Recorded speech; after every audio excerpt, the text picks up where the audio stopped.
chance to hear it, so let her tell it. People on the streets say Sabrina speaks. Tune into the show, she will let you know. Tell all your friends and family.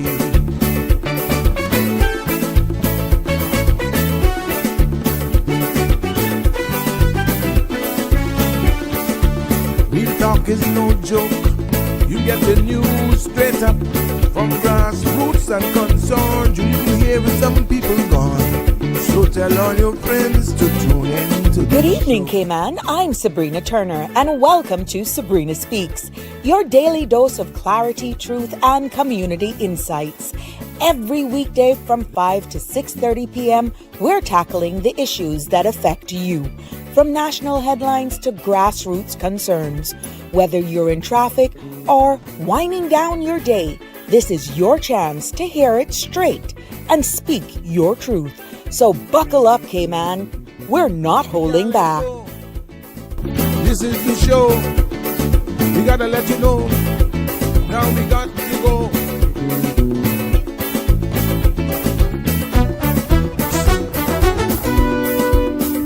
And now here's Sabrina.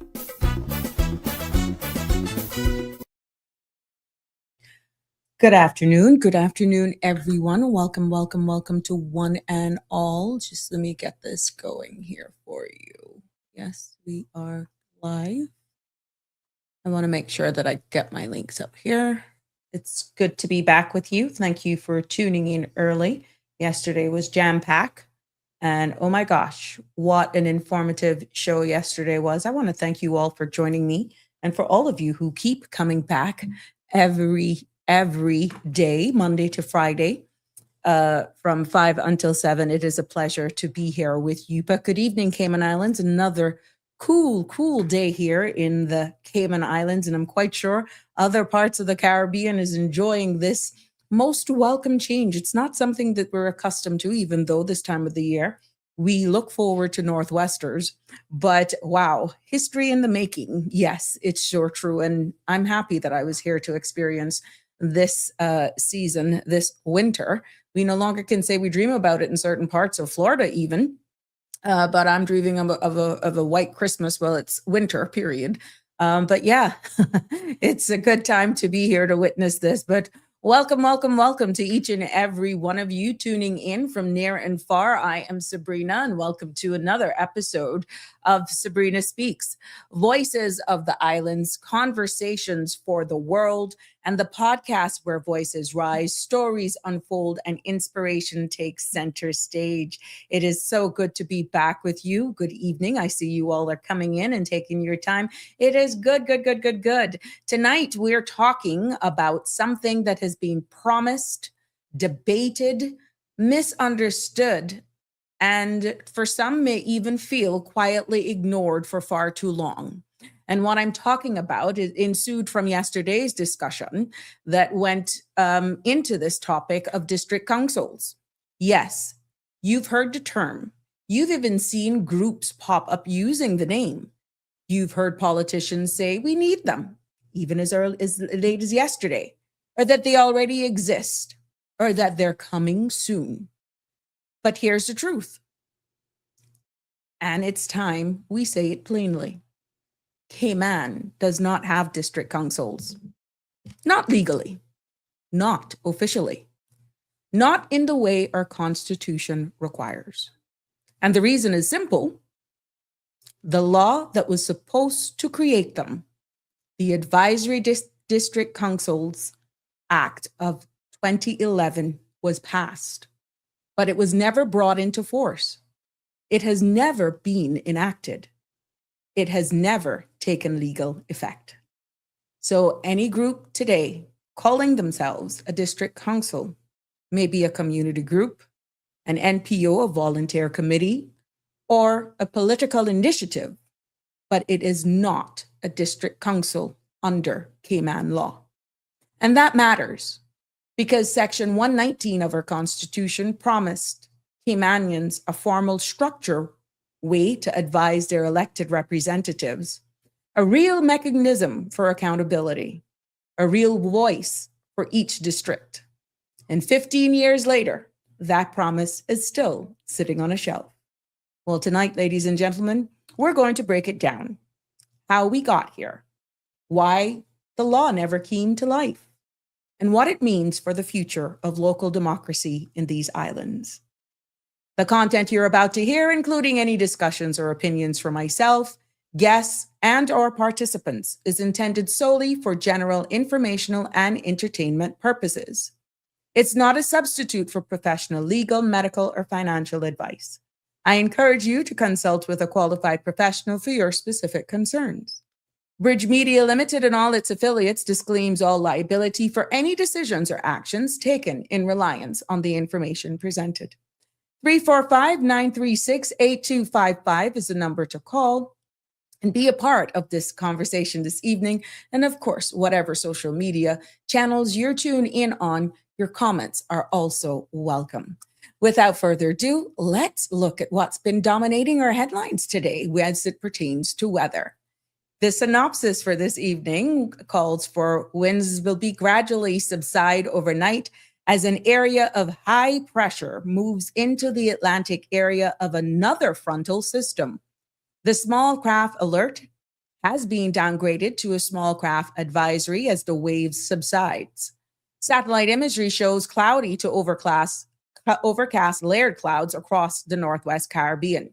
Now, the forecast for tonight calls for cloudy with a 30% chance of showers and periods of rain in the early morning, mainly for the sister islands. Temperatures will fall to the low 70s. Winds will be east to northeast 10 to 15 knots with higher gusts. Seas will be moderate to rough with wave heights of 4 to 6 feet, and a small craft advisory is in effect. The forecast for tomorrow calls for cloudy to overcast skies with a 40% chance of showers and periods of rain from the afternoon. Temperatures will rise to the upper 70s. Winds will be east to northeast 10 to 15 knots with higher gusts, and seas will be moderate with wave heights of 3 to 5 feet. There will be a high tide at 10:58 tonight and a low tide at 4:51 tomorrow morning and 11:08 another high tomorrow. Sun will set this evening at 6:18 and it will sunrise tomorrow at 6:59. The outlook calls for an increase in shower activity as the cold front that has affected the Western Caribbean begins to drift back across the region, bringing deep moisture south of our area through Thursday morning. Therefore, another cold front, albeit less impactful than our previous one, will impact the Northwest Caribbean, bringing another round of rough seas and strong winds with cooler temperatures through Thursday and into Friday. So there you have it. Wow. The weather has really, I must say, has been really, really nice. I know some have pulled out those sweaters that they haven't used here in Cayman for quite some time. We all travel, over this time and into the new year, and it's cooler temperatures whenever we travel. But to say we needed to use them here, I am quite sure you dug them out, but there you have it. Let's just keep going along because, again, I am looking forward to this evening to be a very informative discussion. And I like your feedback when people actually call in and join in as it pertains to the topic that we're presenting. But before going there, let me just get you caught up on the headlines that is shaping Cayman and the world tonight. Let's keep it right here. The Royal Cayman Islands Police Service has officially redeployed its community policing units across all districts. Now, after months of public concerns over visibility and response time, officers are now back out on the beat, focusing on neighborhood patrols, youth engagement, and crime prevention. Now, in an announcement posted on the Royal Cayman Islands Police site yesterday, February the 2nd, as of the 1st of February, residents, and I got the link right here, residents in Central Georgetown, Prospect, and West Bay will once again see their familiar beat officers patrolling neighborhoods, attending community activities, and engaging directly with local businesses. And in Bodden Town, community policing officers will remain and continue as normal. Now, the Royal Cayman Islands Police Service recognizes that the community policing is a pillar of public safety, and it serves as the primary link between the police and the public, focusing on proactive problem solving and building the trust necessary to keep our island safe. I quote, "Our community police presence provides a sense of security that goes beyond traditional patrolling," says the Commissioner of Police. While the temporary withdrawal was a difficult operational necessity, our recruitment efforts have now reached a stage that allows us to return these officers to the heart of our communities, end quote. Now, to get in touch with your community police officers and learn more about community policing in your area, contact your district police station. So I know lots of you will be happy for this. And there you have it on the screen. We can actually, screen is frozen. Not so sure what's going on there. Sorry about that. The internet has sucked all over. Damian Henry, thank you for telling me that. But as we continue with the headlines, the government has also issued a new request for proposals to design an automated traffic enforcement system. With conditions worsening across Grand Cayman, officials say it's time to modernize how we manage road safety and flow. Yes, there we have. Also making headlines locally, the SAN is back.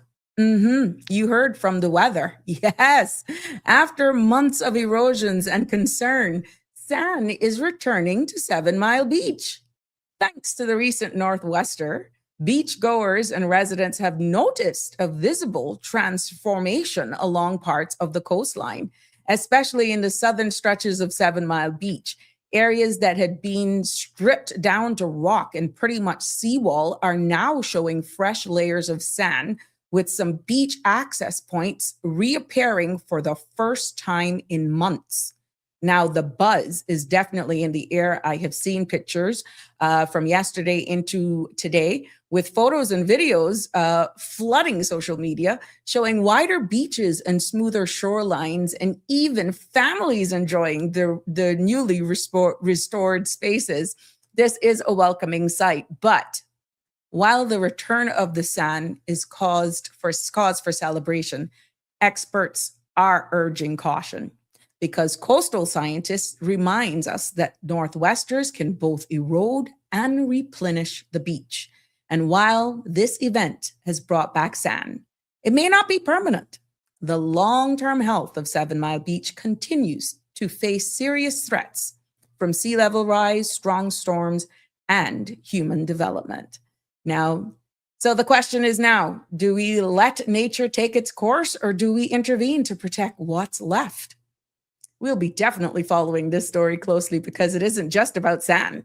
Really and truly, it's about our shoreline, our economy, and our identity. So there you have it. I know you two have been seeing some of the pictures and the wave action. We're going to get some more again later on this week. So let's hope it doesn't take back out what it's brought in, but it'll continue to bring it in. And more on the Cayman Islands local news scene for today. Big news, big news for Cayman's aviation future if you haven't heard it before. The government's ambitious plans to redevelop Owen Roberts International Airport, with a projected cost of over US $660 million, has officially received early stage funding in the 2025-2026 national budget. Now, Honorable Minister J. Ebanks, who oversees planning and infrastructure, confirmed that the redevelopment is a top infrastructure priority. And he outlined a vision during his Finance Committee presentation and again at the Chamber of Commerce Economic Forum. Now, the plan includes extending the runway by 1,900 feet into the North Sound, upgrading air traffic control systems, building a new general aviation terminal for private aircrafts, and the long-term adding passenger jet bridges, which were previously excluded due to costs. Now, Minister Ebanks called the project a once-in-a-generation investment and emphasized that the initial budget covers design, environmental assessments, and planning work, with construction funding expected in future cycles. Now, public consultations and environmental reviews are already underway as part of the CIA's 2041 Airports Master Plan, and we'll definitely keep you updated on this major project as it takes flight. Now, there you have it.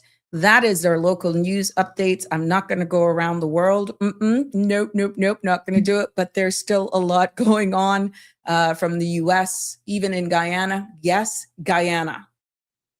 All new weather basketball court has opened. I thought this was a good thing in Bridgetown, part of a broader push to expand youth development programs nationwide. So that's it. We'll take a wrap right there with you for our latest headlines, mostly local today. Yesterday, we missed it. My apologies there, but it was so exciting to get into the conversation. And yes, let's see who's here with us today. Marshall, good evening. You're the first one to comment. It's good to have you here with me. Connie Bonnie, how are you, my love? Don, good evening to you. I am loving it, Donnie. Your coffee does not last long. Your Milo, your tea, if you go outside to enjoy it because it's that cold. But let me tell you something, it is different and it's welcoming. Damian Henry, yes. It's all good to have you here. Yes, I hope to. I don't even know because for me, it shows I'm fine. So whatever were the internet issues that you're seeing, I'm not aware of it because everything is fine on my side. So my apologies. It is beyond my control. Miss Barbara, it's so good to have you here. It's good to have you here. Nigel, yep, is congratulating on some of the headlines that we said. And it's good to have all of you here, Annie and Miss Dorothy. Let's send love out, Connie, to Jimbo, who declared, he would be out and recovering from a procedure that was done yesterday.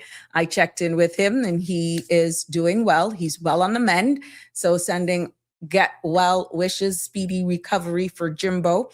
And I know he will be tuning in as all that anesthetic gets out of his system. But we're sending our love to you, Jimbo. Miss ya, a speedy recovery. And I still waiting for you to make a full recovery. So me, you, and Connie can hit the road running. Yes. There you go. Welcome, one and all. Now, here's something to really make you wonder. Think about this. It really got me scratching my head, and I had to actually say it. Let me go. Anonymous tips have helped police execute search warrants, right? And suspects have been identified. Investigations have moved forward. All thanks to the people who spoke up, quietly, anonymously, through Cayman Crime Stoppers. But here's the twist. The rewards for those tips still sitting there, unclaimed. You heard me right. Now, according to a report from the Cayman News Service, several tipsters are owed cash, but no one's come forward to collect. Now, Crime Stoppers is urging those anonymous heroes to step up and claim what's theirs. Because yes, you can still say anonymous and still get paid. So it makes sense, you wonder, right? Now, are people afraid to come forward even for a reward? Do they know that they're even eligible? Or is it fair for being found out still stronger than the promise of justice and a little cash? Whatever the reason, one thing is clear, the system worked.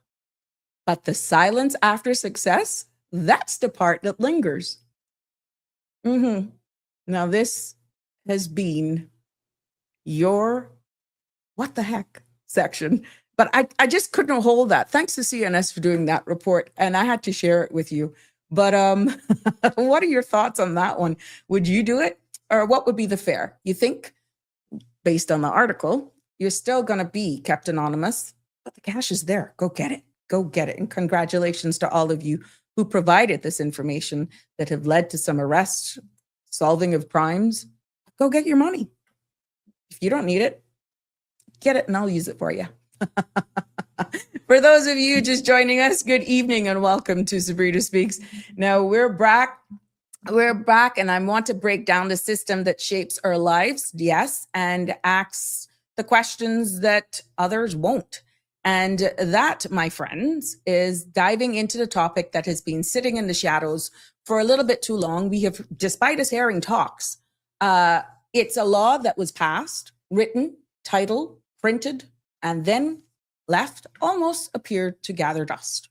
And I am talking about the District Advisory Councils Act of 2011. Now, this law was supposed to give every district in Cayman a formal voice on how it is governed. But that law has never been brought into force. It has never been enacted, which means, and I want you to hear this clearly, Cayman has no legal district councils. None. So I invite you to join in on the conversation if you want to share what your thoughts are, or if it is an aha moment for you. I want to hear from you. 345-936-8255 is the number to call to be a part of this discussion. You can also send me a WhatsApp, or you can comment if you're tuning in via YouTube or Facebook to join in on this conversation. Now, let's get straight to it, okay? This piece of legislation, the piece of legislation that I'm talking about, has really been very topical. It has been very topical all the time. But I don't think people are really grasping what transpired, okay? It's a law that was passed, as I said, has a title, it was written, and almost appeared to have gathered dust. But here's the kicker. It was never brought into force, and it was never really activated.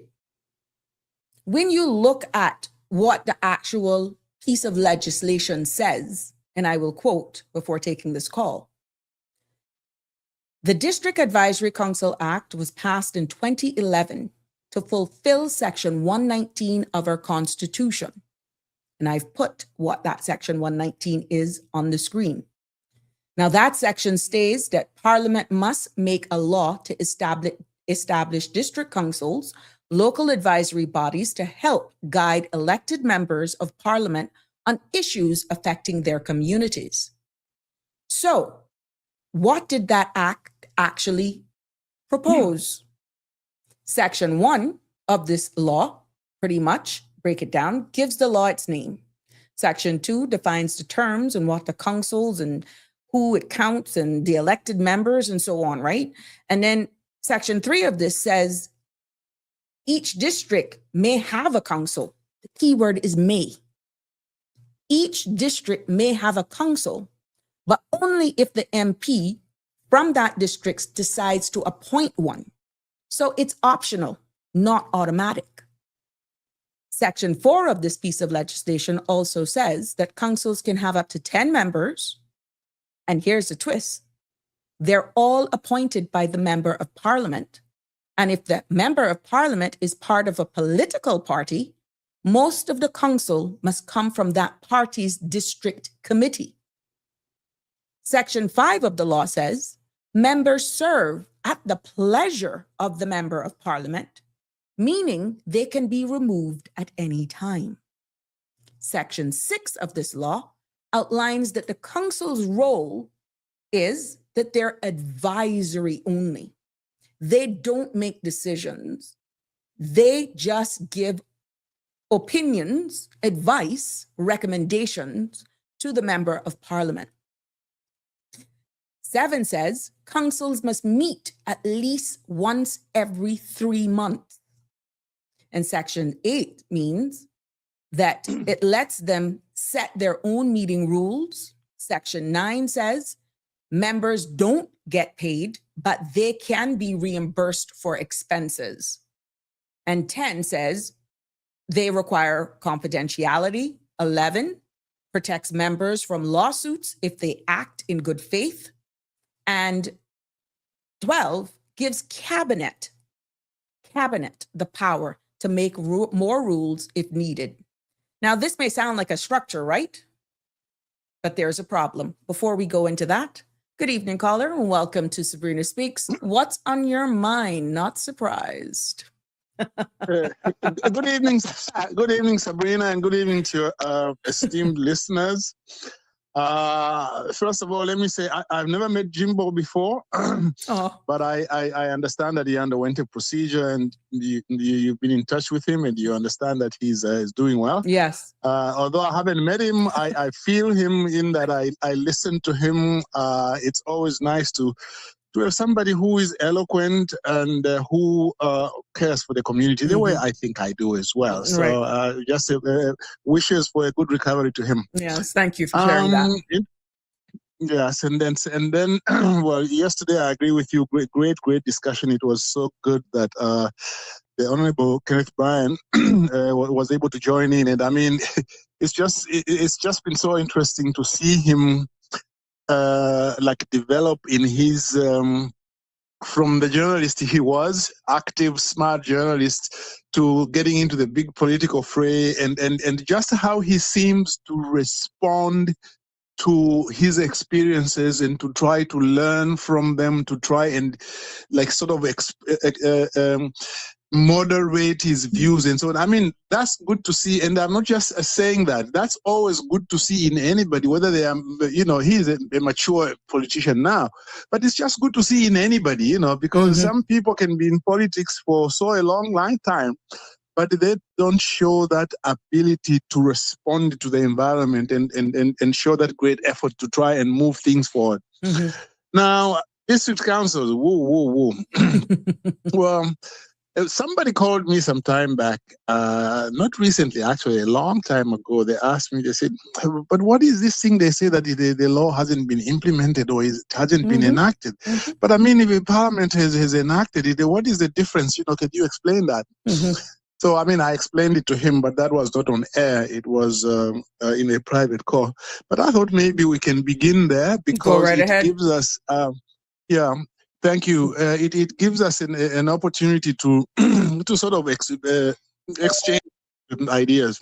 So, you see, you were reading Section 1, and Section 1(2) says that the law shall come into force on such date as may be appointed by the governor and cabinet.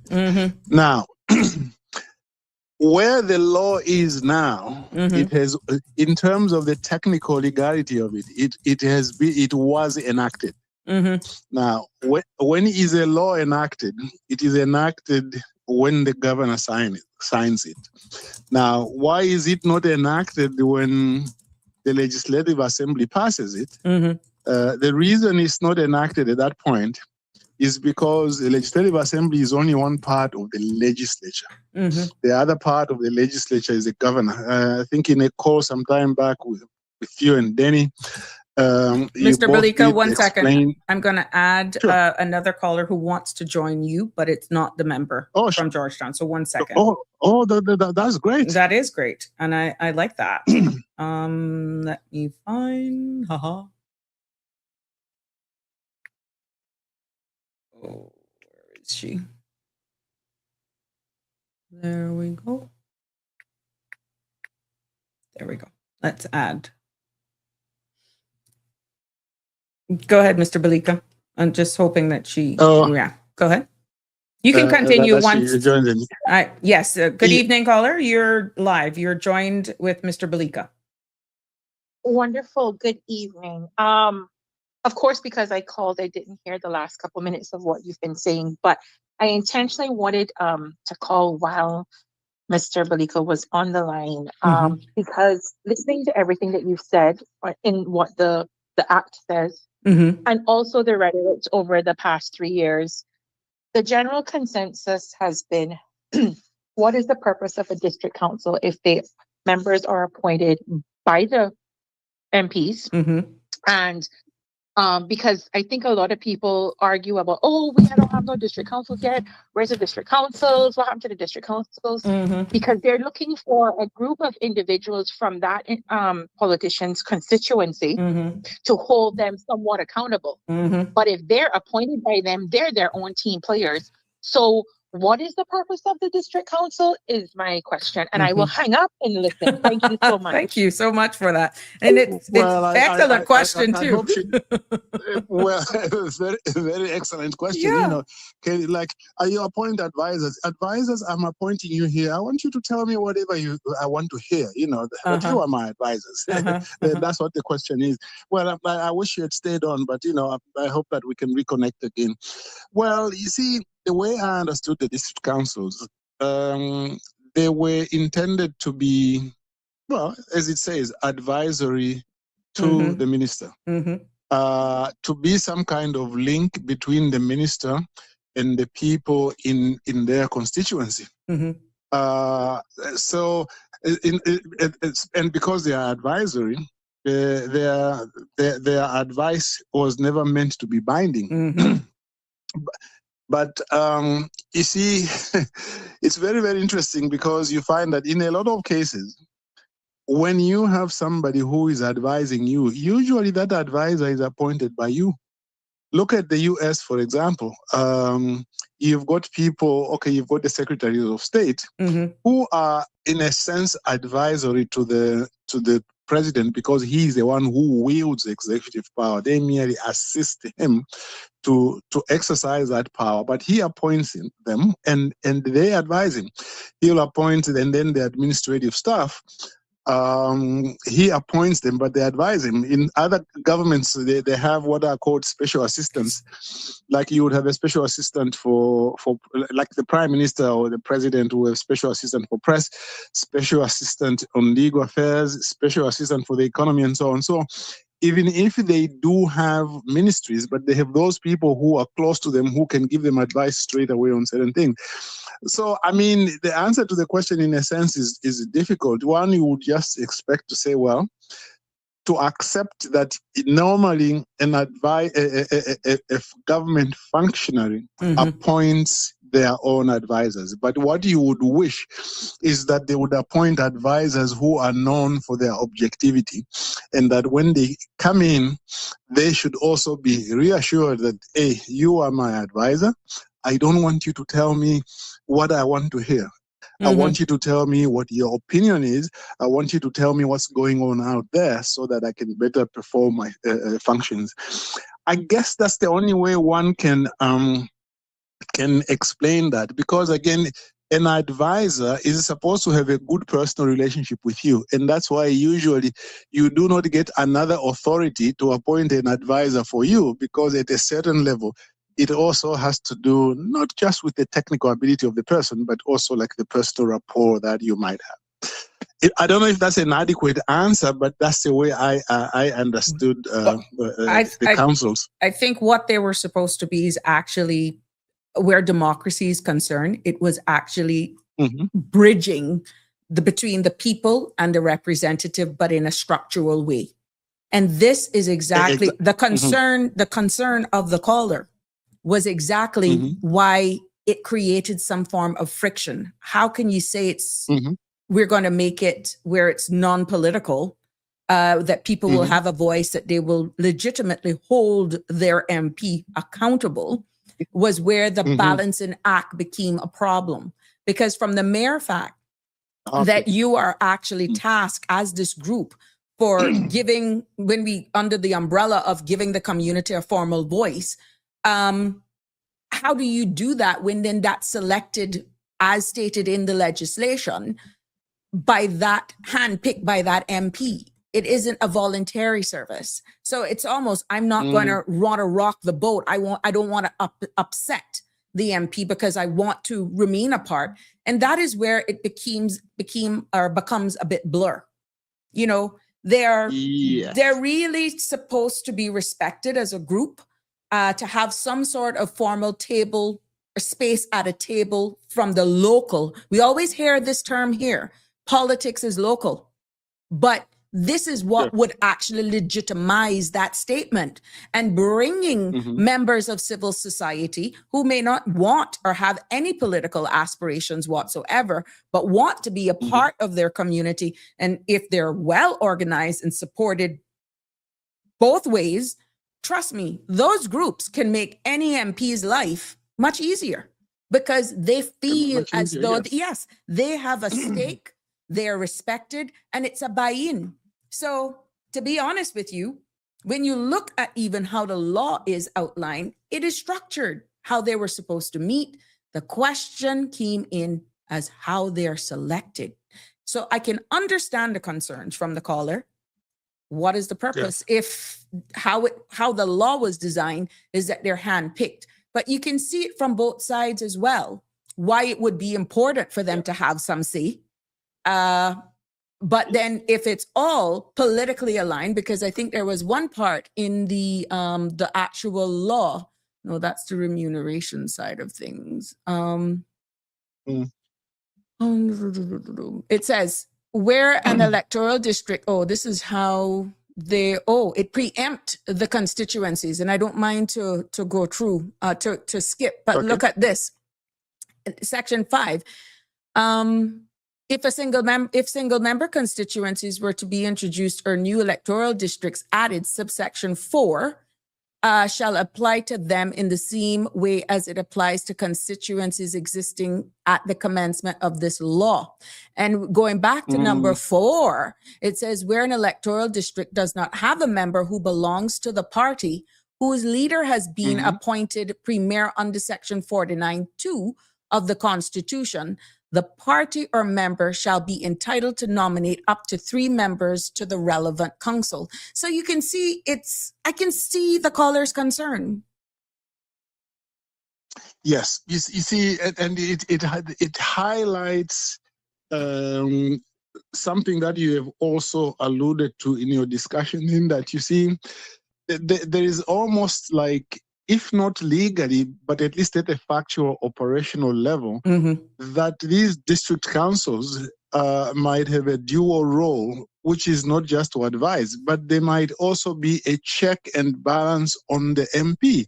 Because I don't imagine that when you choose them and they come from the constituency, they see, you see, they are more than just advisors, because they are also part of your constituents.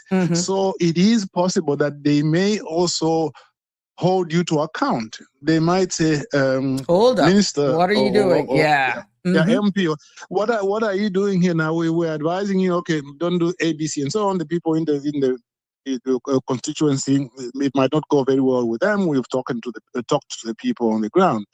But then they might say, well, look, we think that what you said regarding such and such a matter, we, as well as the constituents, think that you didn't do the right thing. Why did you do that? The people want to know. Okay? And that is something that does not appear in the law there.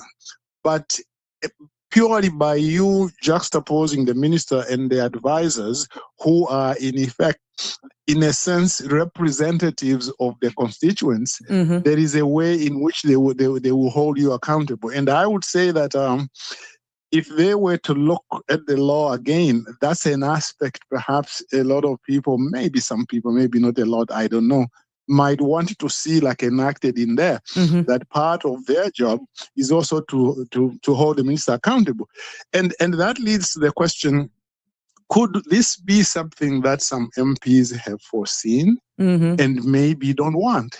Maybe they see more that these district council members might perform more of a role of holding them accountable rather than advising them on how to to navigate their roles. And I don't know whether what that is true or not, but I do see it as a practical problem. but you look at exactly. I got about 5 reasons, and I kind of broke it down when I looked and dissected the law. Right, the caller was specific. What are they supposed to do? Well, the purpose, based on how this was envisaged, even though verbatimly it came out a little bit different, right? They were supposed to, 1, give the community a formal voice. Number 2, as you've alluded to, keep MPs accountable and grounded, right? Number 3, they're also there, or this grouping was to improve the quality of decisions as well. What do I mean by that? Even though they're advisory, when you bring together a diverse amount of people, let's say in our single member constituencies from different parts, different walks of life, different way of thinking, businesses and, retirees, that sort of stuff, young persons as well. You get, in my humble opinion, a better sense, for a better word, a richer picture of really what's really going on in your constituency. And any MP, I would think, that input really helps to actually help them make better decisions. And it's not just about complaints, but also you'd be surprised the information that you can get when it comes to even possible solutions to really think on. And another area to answer that caller's question is that these groupings were envisioned to actually assist in the building of trust and transparency. And also, the big takeaway is to encourage civic participation that we have championed here over and over again. Because at the end of the day, not everybody wants to run for political office. We've heard the MP from Georgetown Central says at first he was like, I'm not interested in that, not based on how I'm seeing this, because how do I know one of them may actually want to run against me? And then he oh gosh, I heard what I'm saying. I'm not here forever. Where's succession planning? Why would you not want to groom, choice of words, be able to create an environment where, someone can aspire whether or not they would one day want to be an MP, but also people just genuinely want to help. So I hope that answers the caller's perspective of what these groups were supposed to be doing. And here we are 15 years later and still talking about it. We're still talking about it. Yeah, I mean, while you were talking, Sabrina, I got reminded of the political satire, Yes, Prime Minister, which came out sometime in the 70s or thereabouts. And I know just about every episode almost by heart, if I can exaggerate a little bit. There was one episode where the fictional professor there was called Professor Marriott. And what Professor Marriott suggested to the Prime Minister then was, look, Prime Minister, do you know that a lot of people who elect MPs don't really know them?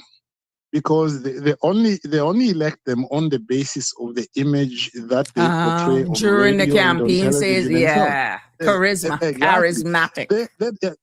Exactly. They don't really know them. So why don't we reform the system so that you can have an election where you can have a town hall in where people actually meet the minister and they get to know them intimately. They meet them regularly, so that when they vote for them, they have also shared a cup of tea and so on with them.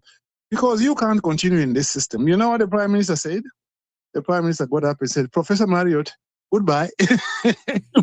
Oh, wow. Because the Prime Minister didn't want the system to become so such that the minister got to be very well known at an intimate level by the people in the constituency, because they felt that was going to be very difficult for them to hold on to their seats. So the Prime Minister preferred a system where you know very little about your minister.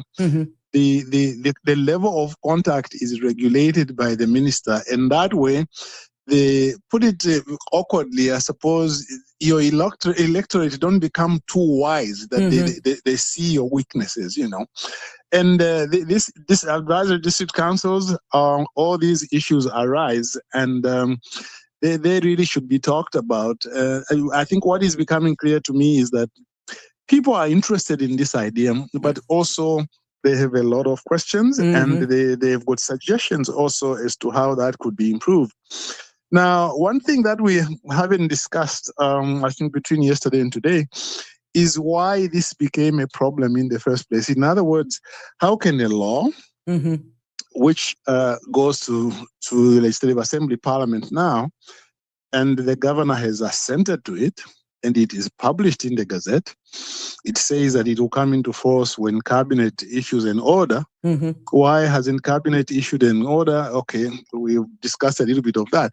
But then, if you are a member of the public and you are saying, well, what can we do to force the government to bring it into force? What do you do? Okay, and that issue actually has been addressed in other countries. because there has been litigation in Canada and Australia, which I'm aware of, over the last few decades, where a government fails to bring a law into force, an act into force, and people get frustrated, and they went to court. They asked the court, can you compel the government to bring this law into force? And courts both in Canada and Australia have said, we can't be involved in that. That's a political decision. The court cannot tell a government that bring this act into force by a certain day or on a certain condition, because that's a purely political decision. And that's in a sense, but not in a sense, that also is part of the problem in Cayman, because nobody has talked to me about where we want to go to court about this. But part of the issue is that you can't do anything about it. But other countries, have taken some measures to ensure that this kind of thing does not happen. In Australia and New Zealand, generally speaking, whenever a law is enacted, they insist that there should be a date when it comes into force. In other words, instead of saying shall come into force when cabinet says so, in their case, usually it's when the governor general issues a proclamation. They say, no. In every act which comes to parliament, we want a date of implementation, a date of it coming into force. A commencement order. Exactly. You see, in Cayman, there's only one that I remember which was enacted that way. That was the Public Service Management Act. That was given a specific date, and it came into effect on a particular date. I think they had to amend the date one time to just sort of like move it. This was before Ivan. I believe that some members of parliament didn't want it to come into effect before the election because it might affect them. So they decided to move the date after that. But anyway, so that's the way other countries have dealt with it. They've insisted that every act should have a commencement date. If government wants to have the power to bring it into force, rather than it having a commencement date, the practice in those countries I've mentioned generally is that they want special reasons to be given as to why you should be given the power to bring it into force. Okay, in Cayman, as a matter of course, generally speaking, it is taken for granted. If an act a bill goes to parliament, there will be a section 1-2, which says that government should bring it into force. That's the default position. So that's what some countries have done. Some other countries, like in, again, I forget this particular jurisdiction. What they say is that if you enact a law, and it is waiting to be brought into force, then you have to bring it in force within 1 year. If you do not bring it into force within 1 year, it will automatically enter into force on the anniversary of its passing. Okay, so you enact it on the when you enact it like it is assented to on the 1st of June, 2026. And then you don't bring it into force, then it will automatically enter into force on the 1st of June, 2027. Now, if the government is not ready, then they would have to go to parliament before the year expires to ask for an extension. And do you see that gives it a little bit more of a check? And if we had in Cayman that kind of system, this probably wouldn't have happened. Now, some other countries, they take like a middle approach. Rather than name a date or have this default position, they say, look, every single year, and this is what they do in Ontario. In Ontario, every year, the Attorney General has to give a statement to Parliament to outline what laws have come into force, which ones have not come into force, and explain to Parliament why they haven't come into force, so that Parliament can perform that check and balance. And if they feel they are unhappy, then they can enact a piece of legislation to amend it so that it can automatically come into force. So these are the three ways in which, if we had one of these methods used in the Cayman Islands, right, we wouldn't have had this issue of of this law, not coming into force for so long. I remember when I was doing my little book on the Cayman Islands legislative process, I had asked the venerable lady, Miss Mary Lawrence, who was speaker at the time, and Zina Merenchin, who was clerk at the time. She's now chief officer of the parliamentary board. And yes, I asked them to just comment on the book. Every time you write a book of that professional type, you ask certain people who have intimate knowledge to have a look. So I asked them to have a look, and I remember at that time, Miss Mary Lawrence. Whenever I quote somebody, I think it's a safe thing to quote somebody, and usually it's a good thing about them. What she said was, "Well, why hasn't the children's law?" This is like you are talking about 12 years ago or so. Why hasn't the children's law come into force? Because it had just been enacted, big piece of legislation. It was going to better protect kids, and she was concerned, that it was not coming into force. And she raised the issue, and I had the opportunity to explain to her just what I've been explaining here, which is, well, yes, that's a political decision. You can put pressure on them. Even quotes like "do not interfere in such matters." She was not talking about going to court, but I just took that as an opportunity so that we could discuss it. So I think people need to look at this and say, in order to avoid this kind of thing happening in the future. Yeah, does Cayman want to look at one of these three systems and see if it can enact a new system which will prevent this from happening? But you sir, see, Sabrina, for me as a draft, sir, when you look, hold that thought for a little bit. When you look at the amount of campaigning that was done, even yesterday, the conversation ensued from yesterday's episode about the importance of having public feedback, people weighing in on these sort of things. We even took it as far as Constitution requiring amendment in the United Kingdom for how even our premier is selected, correct? How much people really, I'm hearing how you say this could have been implemented, enacted, but this has been there. We can't say we don't have piece of groundwork from 2011, sir.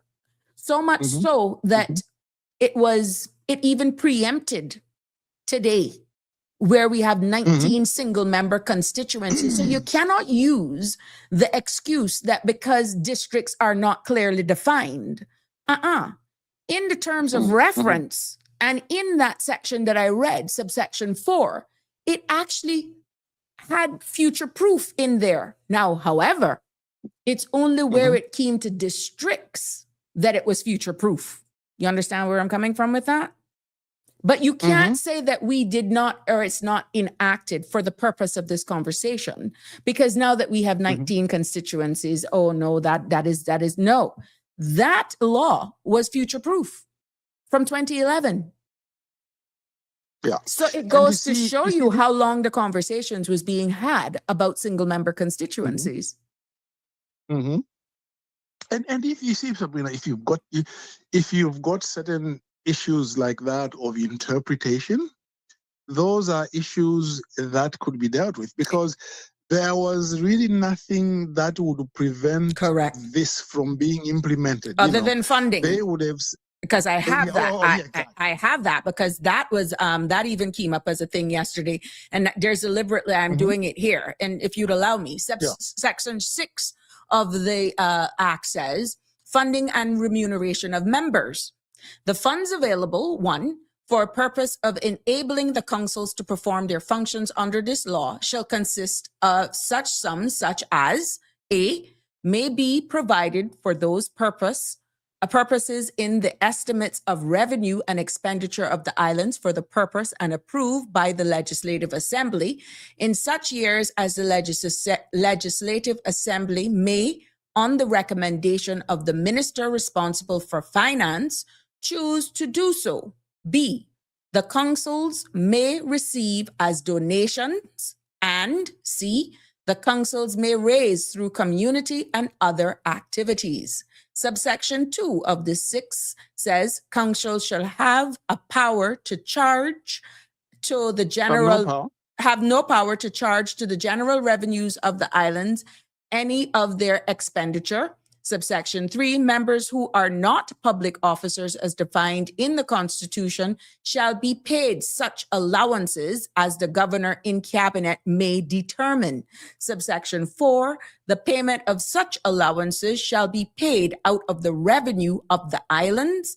And subsection 5, councils shall keep proper records of their accounts and comply with such regulations as the governor in cabinet may make in relation hereto. So, sir, you can't say that we didn't have the foundation. No, you can't say that because it's all in your hands. Correct. Okay, and when you look at it, this goes a little bit beyond what some other bodies even have, because a lot of statutory bodies, all they say is, "Oh, the fund shall be those which are appropriated by Parliament." It might have one or two other categories, but you see, this one talks also about donations. It also talks about raising money through the community. Yes. Okay. Now, other government institutions don't normally raise money through the community because they usually, like, you're trying to prevent them from being corrupt and so on. But you see, the point is that this gives even greater scope to raise money. If, for example, Parliament were to say, well, okay, we can't give so much, we can only give a certain amount, then they could help to solicit donations because they are allowed under the law to do that. They could put together, I don't know, some raffles or some whatever fundraising activities they want to put in place. So at the end of the day, see, to me, the question that arises here in relation to this, in other words, you've made the point that there is no legal or factual impediment, or no legal impediment or financial impediment to these councils being made operational. So why is it that up to this point, all these years, nobody has been pushing to say, well, like, come on, let's have this implemented? Can we say that both the government and the opposition, current and previous, not to put you on the spot, that we're not interested in this? Is there an agreement? Political apathy, maybe, or it's not a priority. Yeah. But I mean, have I not been right here, right now, for full disclosure? And the conversation ensued yesterday, looking at this piece of legislation line by line. Personally, in the past, 4 years during my term? No, because you had to look in the environment that you're in. The environment that you're in, you look at what's priority at that time, not to say that it wasn't important. There are some very well-oiled machines, community groups that have taken the step and gone and registered themselves, declared themselves as a non-profit organization. NPO, exactly. Yes. So when you look at what I just read, whether or not these district councils are actually put into effect, let's say this law is enacted, there are some groupings that already have the foundation, that the amalgamation or having representation on these councils out of respect, because they have the experience, the amount of years of operation, they have shown the power of what they're capable of doing. I think it's political apathy, number one. And number two, people really not truly in a grassroots term, realizing the power that the law, it's already there. It's already there. And you see, and you have to give the compliments to the Honorable Minister of Health for, in the last Parliament, she began her own district council in West Bay.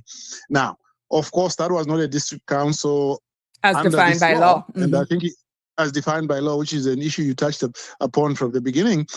But to me, it just showed that, well, she said, look, a little phrase that I like, the law was made for man and not man for the law. The law is supposed to facilitate what you do, not to complicate your life. So she felt, well, look, just because the law hasn't been brought into force, I am not going to sit here and do nothing because I still want to consult by whatever means I can, by whatever structure I can use, whether or not it's legally enacted or not, so long as the body itself is not unlawful. And so she was able to do that and even concede that, well, this is not being done under the law because the law is not in effect. But I want to carry out the spirit of that law so that I can consult. I also think that Mr. Edward Miller, when he was MP for Northside, I think he did also put together an informal committee to assist him, in his function. So for those people really who intend to do something, to me, I think they probably should follow the example of Mr. Edward Miller and the Honorable Kathy Wilkes to do something of this nature. Because now I start to think, this political apathy, is it common to all politicians or not? Because, first of all, I would be... You just jogged my memory on something there when you talked about the priorities in government. Having worked in government for much of my my political career, by my legal career, I can understand, and you do too, Sabrina, as well, how sometimes things that are simple to do cannot be done either because there is no political will to do it, but sometimes there's political will, but you just can't fit it in. The pace there are and so pace, many, and you got to cross-check, and recheck, and confirm, and then you're waiting on it, and you almost have to be your own PA sometimes, because many a night's flashbacks, 2 or 3 o'clock in the morning, I would say, oh my God, I need an update the next policy meeting that I have with the team. I need to ask about this. I need to ask about that. I need to ask about that. I can't say it in the public's domain, but mentally I'm trying to remember, but hold on. Where's the update on that? Where's the update on that? And when you get to these meetings and you ask for your update, if it's not organically coming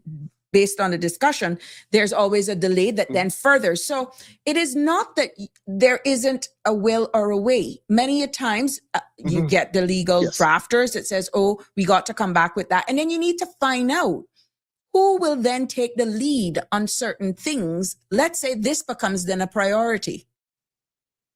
Who would this fall under? You understand? Would be then the pace. The pace is the problem. It's the pace.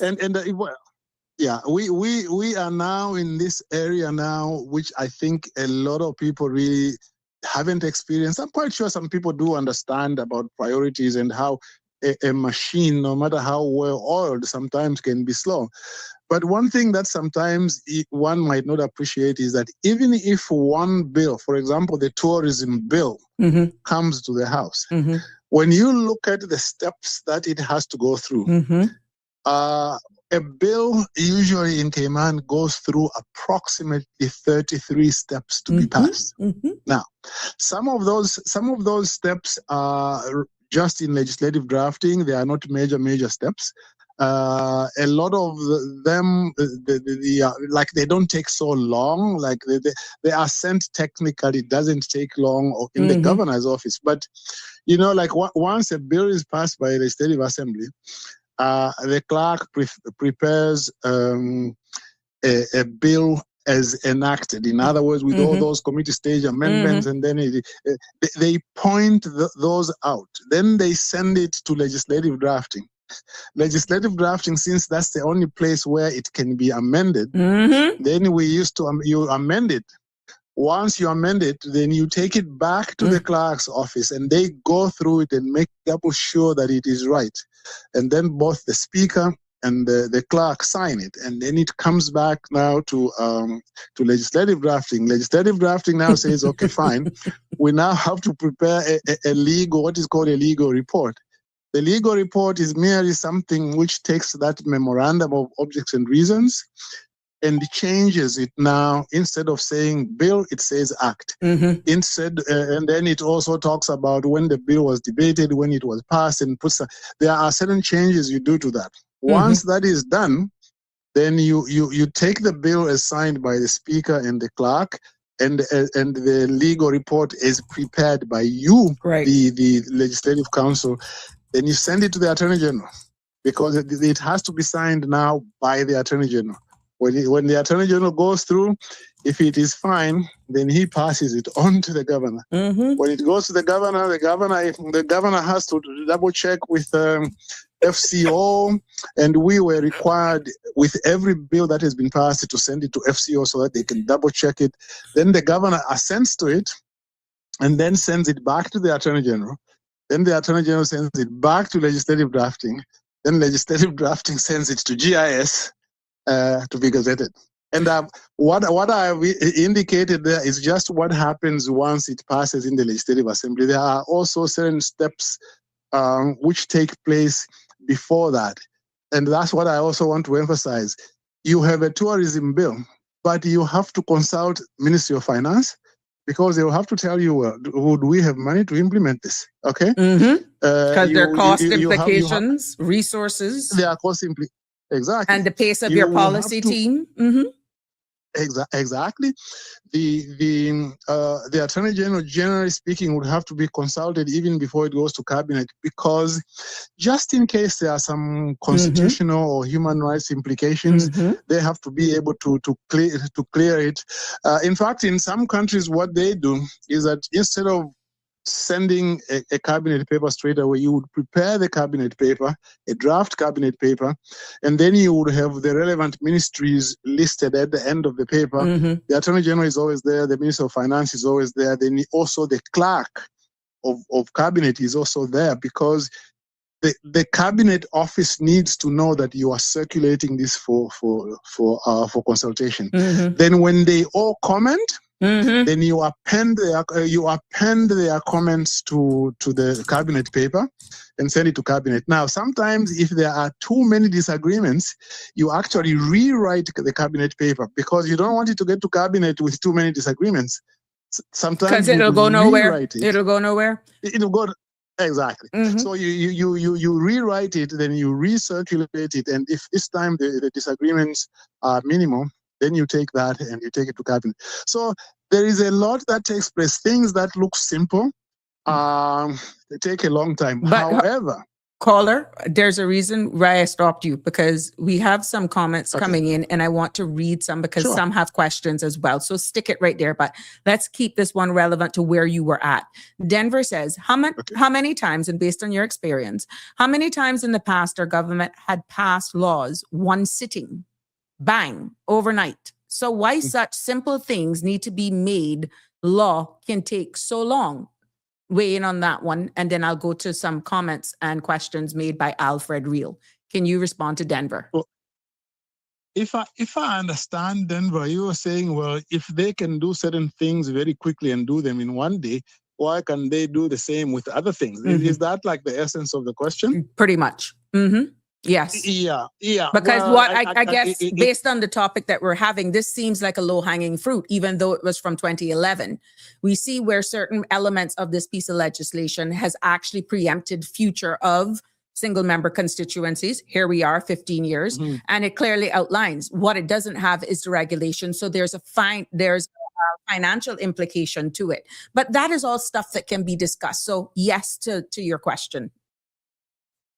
Yes, because sometimes it is because somebody doesn't want the piece of legislation. Look, when you go to Parliament, one day, if they want it to be passed, it will be passed. There are sometimes the OECD has come in and they say they want this legislation to be done in 3 weeks. It is passed. A lot of times when it is delayed, it is not always because of the bureaucracy. Sometimes it is because the parties who are consulting on it can't agree.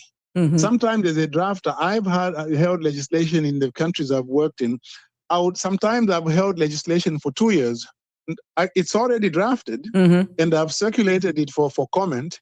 But like one legislation, I won't mention which one, this was in the BVI, STEP couldn't agree on 2 sections with the government. So I held on to it for 2 years.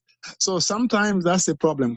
What we can say about the district council one is that despite all these explanations that we're trying to say, well, look, sometimes it's not the fault of the government, it's just a system and they need to consult.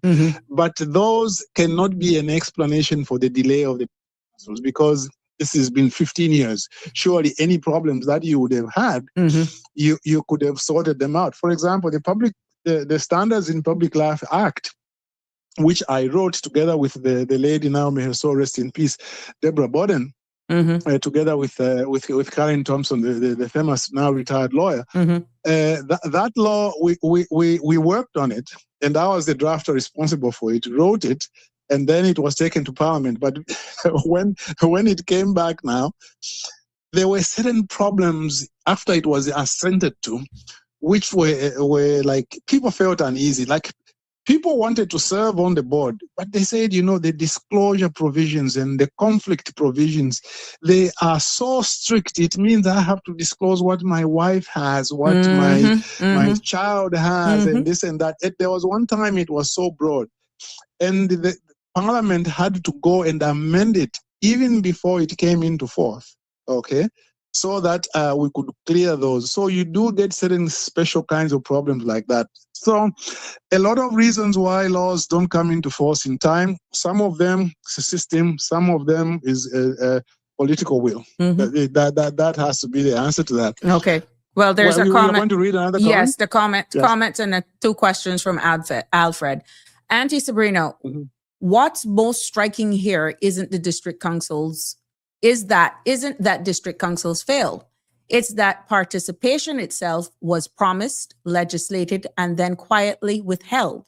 When a law exists, but it's never activated, it creates the appearance of empowerment without the reality of it. Alfred Reel continues by saying, communities are left improvising voice while accountability floats upward with no place to land.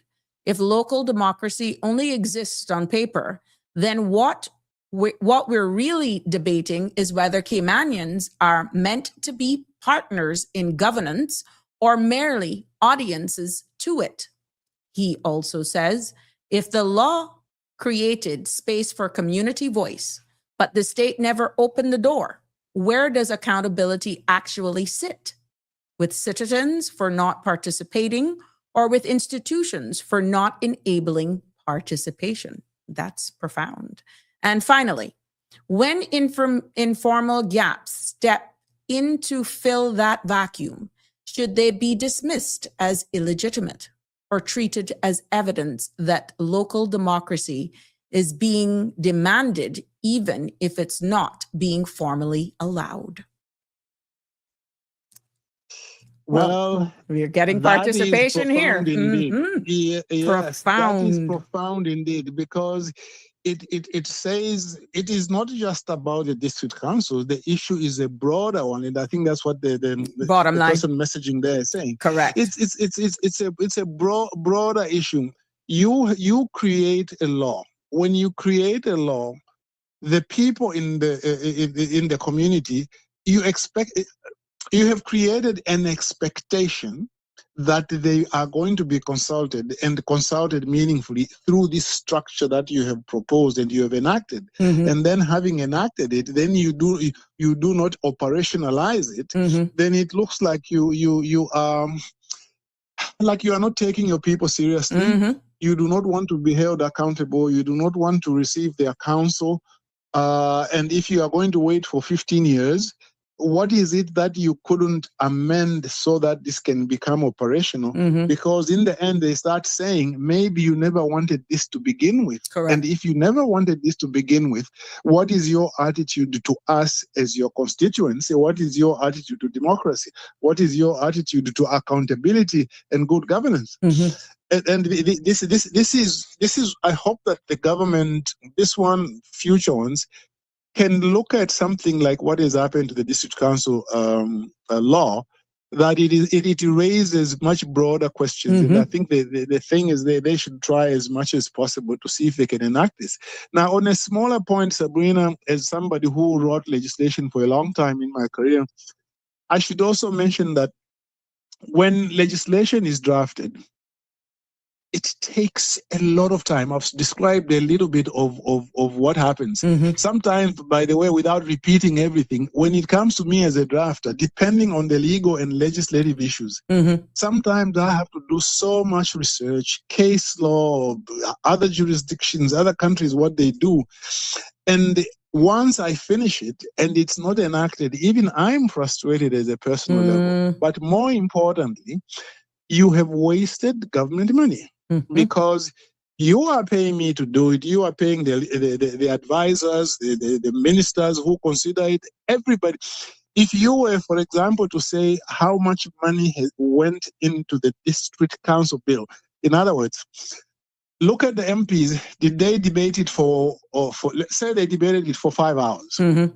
How much was each one of them getting per hour? Like if you take And break it down. Mhm. their work schedule and so on, you break it up. Like in government, for example, when they are claiming costs in government, like costs in court, they take the salary of the Crown Counsel who was doing it. Mhm. They calculate how many hours they work and how much their monthly salary is, and then they come down to say, okay, this comes to maybe $80 or $90 or $100 an hour. Mhm. If you calculate it that way, with respect to everybody who has worked on that bill, Mhm. you could easily find that the district council's bill probably cost $500,000 to make. Wow. Okay, Wow. you know, if you were to do it like now in government, we don't usually think like that. The people in the private sector, particularly lawyers and accountants who charge you per hour, they always think like that Because with time is them, money. everything. Time is money. Time Maybe is we money. need to take that principled step in the civil service then. Maybe that's the stance, because time is money. Exactly.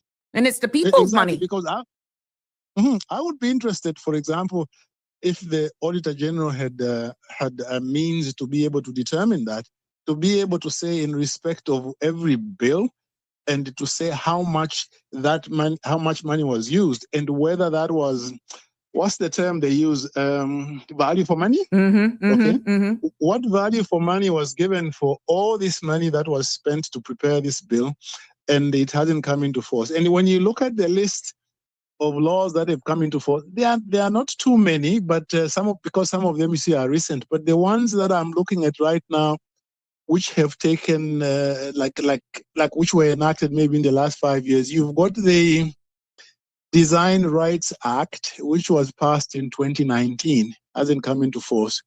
A very bad one is Institute of Caymanian Heritage Act, which was passed in 1991. Don't forget the It is pharmacy still bill. listed. Well, pharmacy bill was, in fact, that's the one which is here. That's the one I was going to do next. You were Minister of Health, you know this.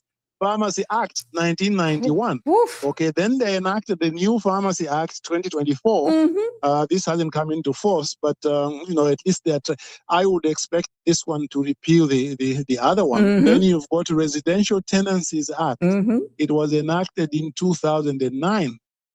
I doubt that will ever come into force. But look how much people have been asking for that. Look at how much people the people have been asking. So continue to read it. Continue. Yeah.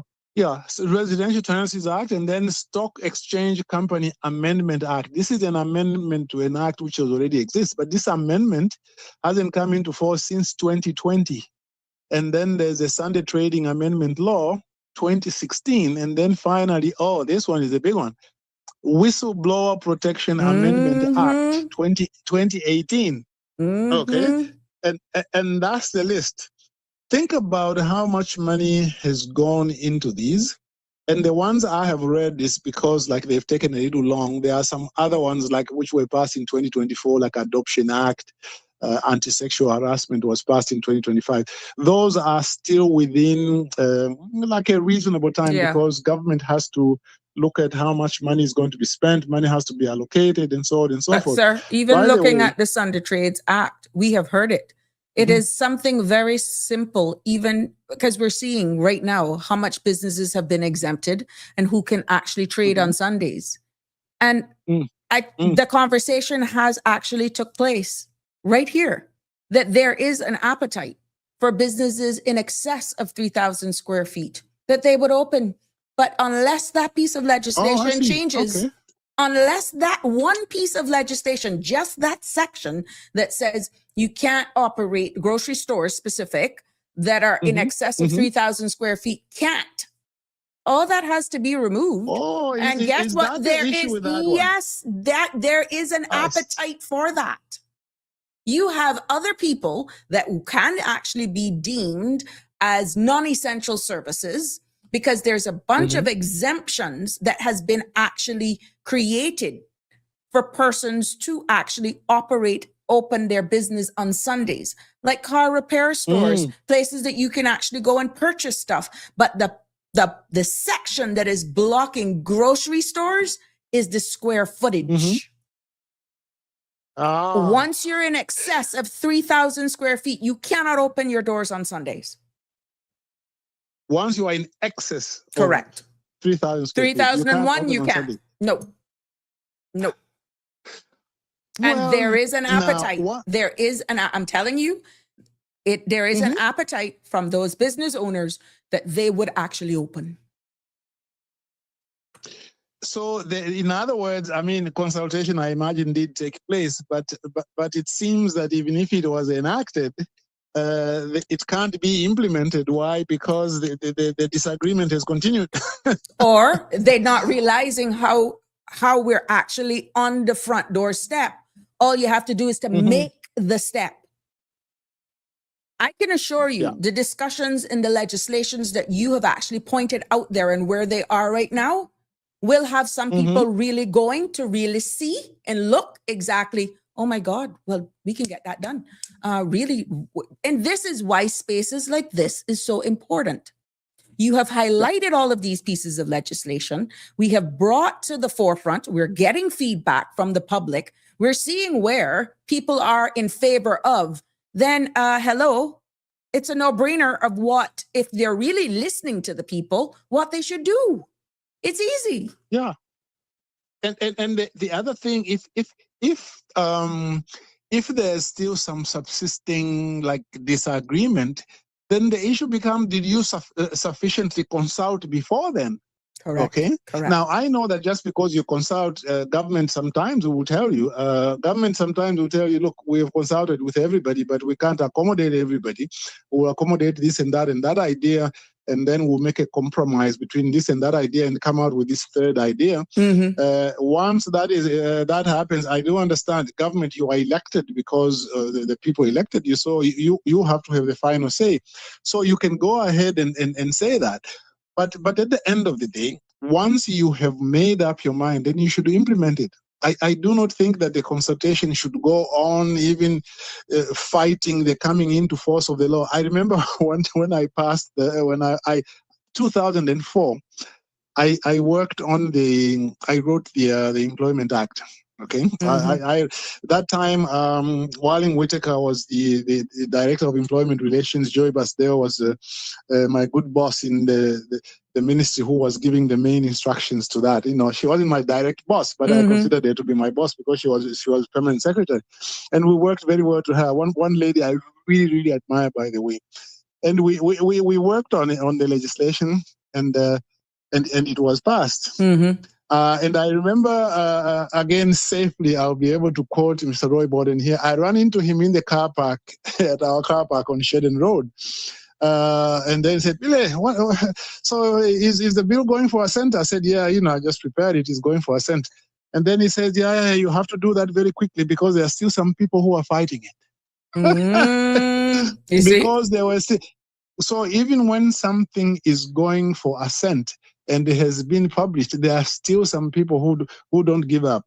And in a sense, those people succeeded because for a long time it didn't come into force. I think now maybe part of it is in force or something like that, because people just in Cayman, they seem to be able, even after a law is passed, to be able to influence the government, I suppose, because it's a small place. Yeah, it's a small developing state, and many people are fearful of not getting elected.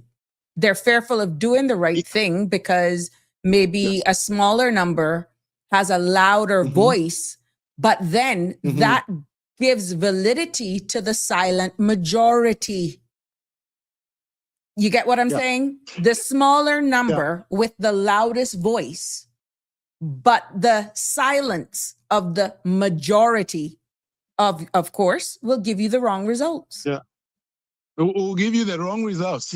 And that's why it is very important for people to participate and participate in high numbers, because it is very easy. If you look at, for example, how powerful the Chamber of Commerce is. I remember one time, I won't name this minister because what he said was a kind of embarrassing, because he said one time, he said, well, there was an idea that they were discussing regarding what to do in relation to businesses. And then he said, well, when I was minister, I wanted to do this, but the Chamber of Commerce wouldn't allow it. So me and my Cayman friend in the office, we said, well, but why is he talking like that? Does he have to be allowed by the Chamber of Commerce? Mm-hmm. But it was a Freudian slip, because deep down, he knew as a practical matter that there are certain things you can't do in Cayman if the chamber says It will you cost can't you do a seat. it will cost you your seat. So, but these are the realities. I mean, there are so many advantages to it being a small jurisdiction, in that you run into your minister in the car park, in the supermarket, and you can talk, and that's good. That's why it is particularly disappointing that this idea of district councils, which I think would work better in a small jurisdiction, we haven't taken full advantage to be able to make it work. In a larger jurisdiction, it can be a little bit of a problem, because if you've got a constituency like the constituency I'm in Canada, has got about 1 million people or something like that, because it's in Greater Toronto. You really can't work a system like that in such a way that the minister is close to the people. Right. But in Cayman, you can. In Cayman, you can. So it is really something that has to be looked at.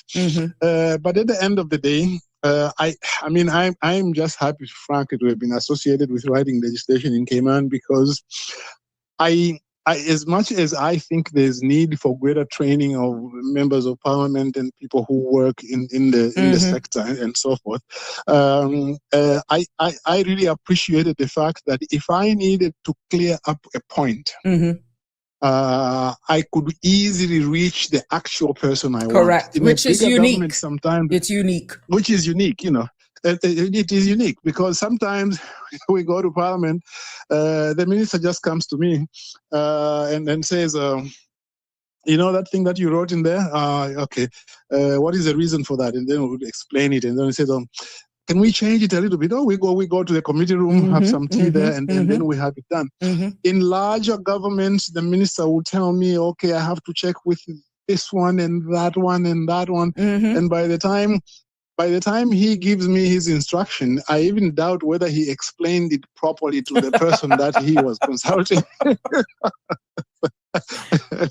I remember one minister when I was in the house. I won't call this one, although it was not a bad thing. I think I was amending the law relating to marriage, and this was before the same-sex marriage issue. Okay? So we went there and we were amending some other provisions there, and then he came to me and said, "You know what? I think you need to change the definition of marriage." I said, "What do you mean?" He said, "I want you to make it clear that marriage is between a man and a woman." Okay, that was not the reason why government brought that bill to Parliament. No. But he just thought about it, said, no. I want to take, the minister said, I want to take this as an opportunity to say that. That's why when you go to the marriage law, to spell it out, even before the civil union thing and so on, it said the marriage is between a man and a woman. So, and this was just, the minister just came to me and told me that, and then I went to the AG, I said, this the minister wants, we wrote it and we amended it, and that was it. So really, Cayman should take full advantage of the fact that it is very easy to consult. And I think the government in Cayman because it's small, and partly also is just because I find there is a certain attitude in government that people want to consult. I just don't know why that hasn't filtered through to the district council's thing. And by the way, Sabrina, a lot of this which I'm saying today is in my little course on the legislative process, but that's another issue. So It's been a while. It's the first time for 2026, for the record. it's a long while since I Long mentioned time. that. Yeah, long time you never yeah. say it. Don't mess with you, Yeah. boy. But we're looking Yeah. forward now. The path forward. Mhm. Let's take a step as we look forward. We obviously see where the people are asking for district councils. We've established that there is a piece of legislation, even though some may say it's outdated, but there are certain elements in there that actually preempted exactly the structure that we have today. Would you say that the path forward is to just really listen to the people, maybe have a quick revisit of this, and even if there's some amendments, don't go gung-ho over it. But even if it is minor tweaks and amendments to modernize it 15 years after the fact, nothing that will hold it back, because based on this conversation and feedback we've received, people are realizing we got the foundation. Let's get it rolling. And you just need to sort out your funding for those remuneration of your boards, how they're going to be structured. But how would you see the path forward? You see, I think that government should put together a little working group. They always put together, as you know, working groups for different pieces of legislation. They don't have working groups for all legislation, although they do consult. But sometimes they'll put together a working group, like I was part of many working groups, data protection, FOI, different working groups, to be able to consult with the people, to say, okay, here's a working group. Can you give us some recommendations regarding what changes can be made to this law so that it can become acceptable, and give them an opportunity to consult. That working group will consult, of course, with the ministers, all of them, because they will be part of this. Consult with some constituencies, consult with the political parties, and put together like a synthesis of what the views appear to be, and put these recommendations to cabinet and see whether a set of amendments can be drawn up to take them to the Legislative Assembly and then have this enacted. I think something like that needs to be done, rather than the way it is. We are just talking about it on radio and in the Parliament. And of course, Mr. Honorable Brian, of course, has got his motion which has gone to the House. And I hope that it will something can arise there, that maybe they should put together a working group, to be able to work on it. What would you say in regards to how the current legislation in its current form is worded in regards to political biases? Now we're hearing both sides. Why not? And then some people are saying, well, then you wouldn't have a balance. But that is why diversifying those persons selected is key as well. But what would be your take on, if it is actually going to take a minor amendment to modernize it, how it actually looks at political biases? What would be your take on that? Political biases. I would say that they should try perhaps to make it clear that all political parties should be represented at the district level. In other words, you've got a district council in Northside, for example. You should be able to, the legislation should say that if there are political parties there should be representatives from each political party. So because at the end of the day, that representative is not a representative just for their party. It is it's for everybody in that constituency. So that will ensure that even if people have biases, but they will all be together as part of one team, and they try to see if they can give some coherent advice to the minister, which hopefully would not be unduly colored by party loyalty, but rather by what the people want. So that's one area I think that can be Well, it looked would at. look it would Because look what like how the cabinet is right now as well. There's no majority ruling party that makes up the composition of cabinet.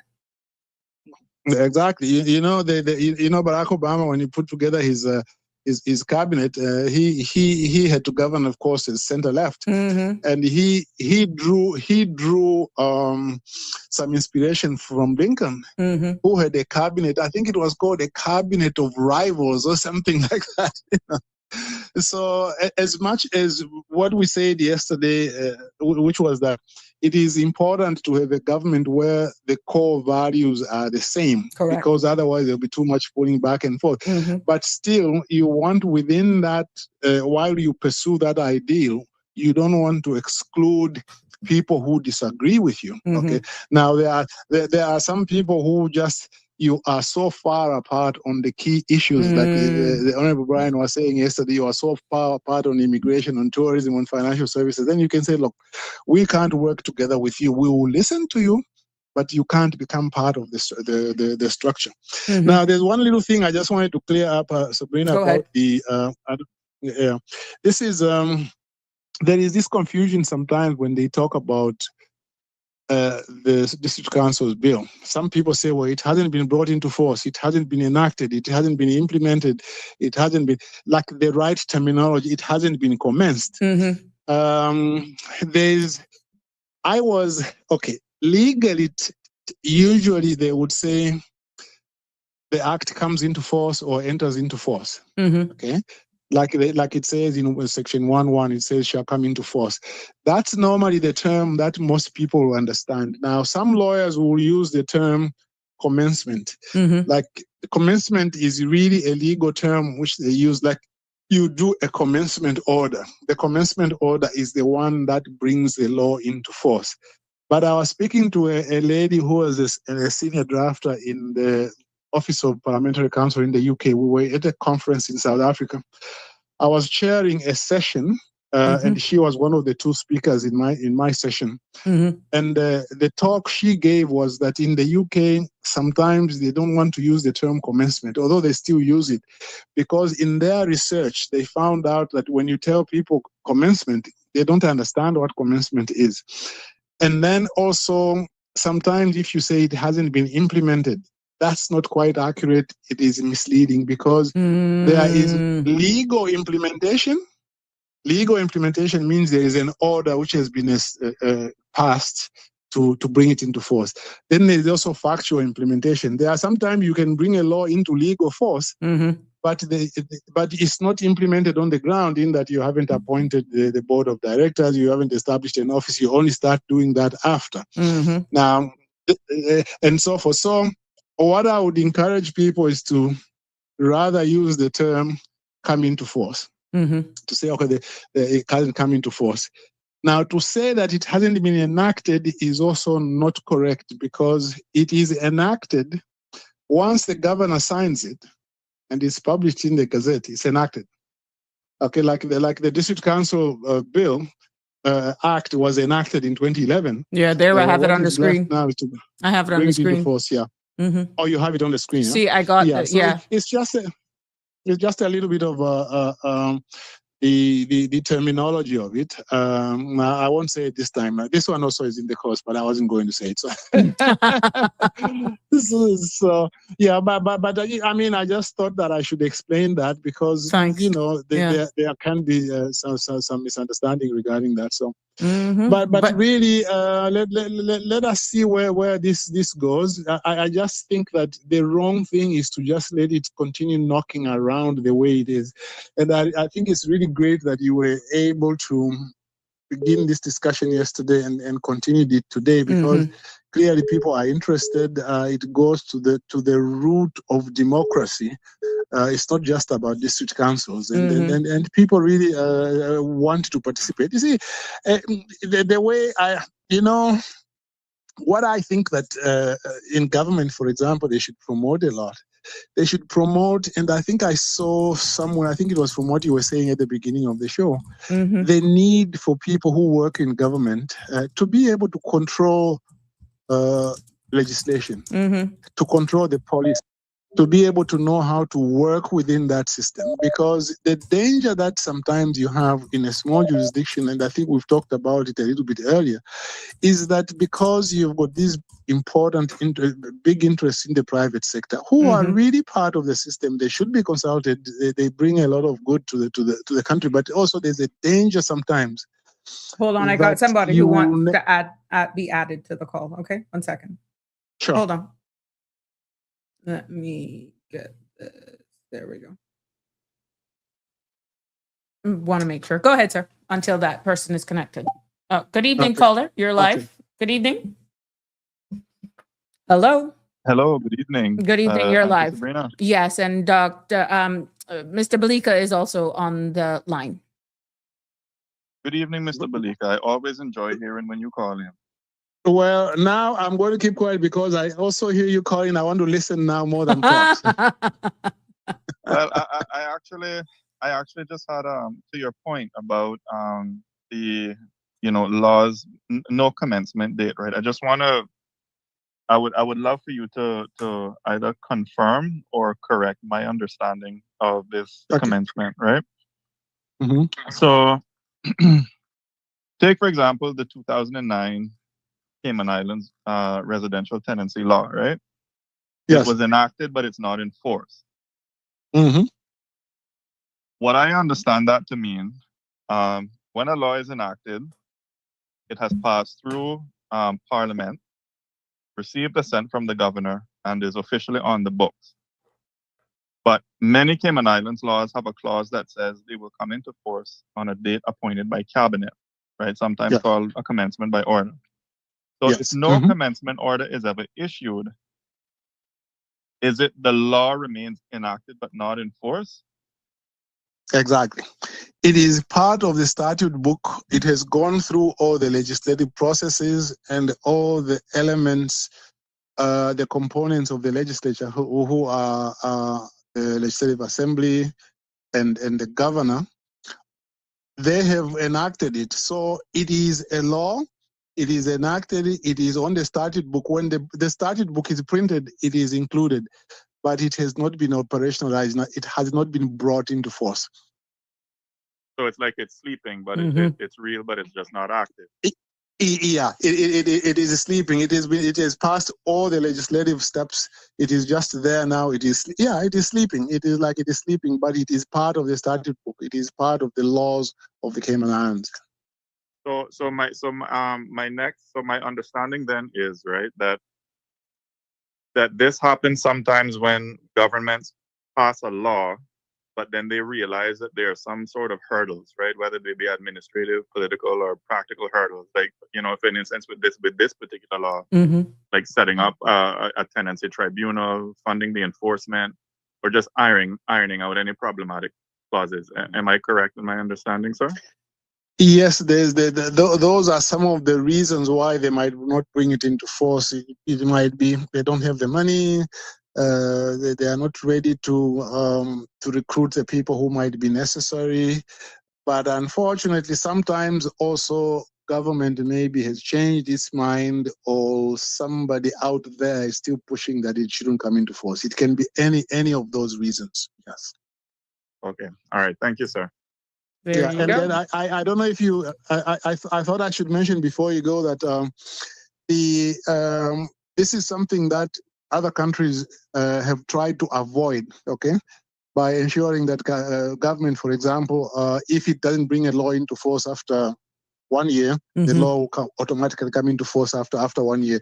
Some countries have put into place certain things which are intended to ensure that it doesn't stay like that for a long time without the government being accountable for failing to bring it into force. Yes. But then how would that how would that be feasible? Because if the case is that it wasn't brought into force because of, not that it brought in force, if there's no commencement order because of things like, setting up tribunals and funding enforcement, etc. I mean, how would it, I'm just asking, how would it work if it's automatically brought into force? Yeah. Okay. Very, very good question, because it allows me to say something which I was planning to say, but we didn't quite get round to it. Okay, the way. Okay, there is a provision in the law which says that once a law has been assented to by the governor, even if it has not been brought into force, the certain things can be done under the law if it is necessary for those things to be done before it is brought into force. So, for example, if, say, before a law comes into force, you want to appoint a council, even before the law comes into force, the cabinet can appoint a council and give them letters of appointment and say, okay, but your term will begin when the law comes into force. Mm-hmm. Sometimes also, like they did recently with the Legal Services Bill, Legal Services Act, what they said was, okay, we have enacted it, it's been assented to, but before we bring it into force, we need to prepare the regulations. So they prepared the regulations, and I believe they also appointed the tribunals who are going to act under that law. And then once they had done that, then they brought it into force. Now, it depends on the nature of the legislation. Some legislation works better when you have the regulations in advance. Some others, you can do it after that. Like, for example, if you've got a law where you can start doing certain things now and do some others later after the regulations are done, you can bring it into force even before the regulations are in force. But if, say, the regulations are really vital Mm-hmm. to the operation of the law, then you want to prepare them before you bring it into force. So you can do it one of two ways. Okay, interesting. I don't know. I don't know if that was too convoluted. No, I was able to follow. You follow. Thank Yeah. Yeah. Yes, please. Thank Thank you you. very much for speaking to you, I sir. learned Thank so you. much when Mr. Belika called. There we go. I think thank we you. all You're so do. kind, sir. Thank you. Thank you. I think we how you had break down how laws are amended and the amount of time and all of those have cost implications. I don't think people realize the steps and the phases that you go through. And for someone who isn't or haven't been there, who are just looking, look, we need the law to say this, we need the law to say that, let's get it done now. It is this is not making excuses. But unintended consequences, I think somebody had actually mentioned there, if you don't get it right. But then how can you actually hasten things that is of priority to the people? Because you realize a year has already gone out of this administration come April already. Think about that, Mr. Belika. Yeah. You know, because you see, legislation has got the technical side, the bureaucratic side of it, but there's also sometimes the political sensitivity of certain issues. For example, let me go back to, like, when you are giving what are called instructions, which are proposals for legislation to be done. They instruct the guidelines in the Cayman Islands, which follow the guidelines, generally speaking, in the Commonwealth. They say, well, if you want to pass a piece of legislation, what are the elements that should be contained in your proposals? Okay, you should say, what is the reason that you want this law? Why do you want it? Okay. What are the possible legal, constitutional, or human rights problems that could arise? And if they do arise, how do you deal with them? Does the matter have any issues of political sensitivity? Are there certain things, for example, which might be politically sensitive, maybe not to the whole government, but to the particular minister? Imagine, for example, if you are the minister in whose constituency the dump, for example, falls, okay? And the government wants to enter into some contract on how to deal with the dump. Of course, the minister in whose constituency it falls, it will be sensitive to them, because if the policy of the government ends up making the government unpopular, he or she could lose his seat. Why? Because they're going to say, well, look, you are in our constituency and you allowed them to do that, so that even me as a drafter, although I'm not a politician, but I'm trained as well to recognize political sensitivity. You're able to And the put policy yourself in officer- that person's shoe. What if it was me? What if the shoe was on the other foot? Exactly. And so you've got all these things that have to be done, and then if the law, for example, requires like sometimes there's an amendment which is required. Sometimes an officer would come to us and say, the minister wants you to delete this word in this law, and then you put this other word in, and then very often I would ask, okay, what is the reason? Oh, the reason is because this is what the minister agreed with the chamber or Context whoever. And so matters. Then I'll say, no. Context. Yeah, context, exactly. Because then I'll say, okay, for me as a drafter, what I need to know, I want to know, the real question is, what is the policy reason behind it? Okay? What is the policy reason behind it? If the minister wants me to put it in, and I might even suggest maybe that to achieve the end he wants, this is not the best way to do it, because for me, it's far more important I understand what end you want to achieve, and then leave to me how to achieve that. Because sometimes people will tell you, delete this word and put this word in. And then when I say, okay, but why do you want it deleted? Then they say what they want to achieve. Then I tell them, well, if that's what you want to achieve, deleting this word is not going to achieve it. Let me discuss with you how we can achieve it. So that all these are the little tiny things nuances that you have to work with people.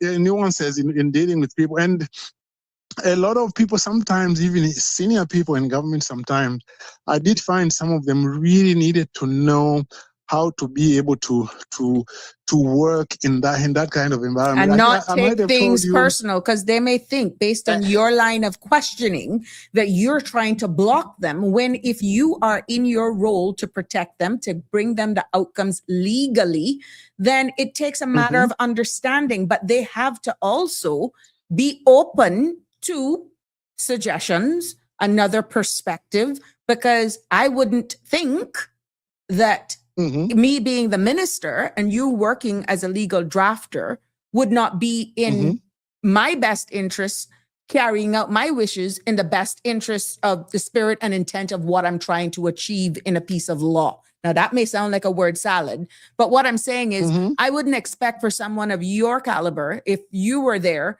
and I was writing a piece of law, that you would actually not do your best to try and give me what I'm asking for.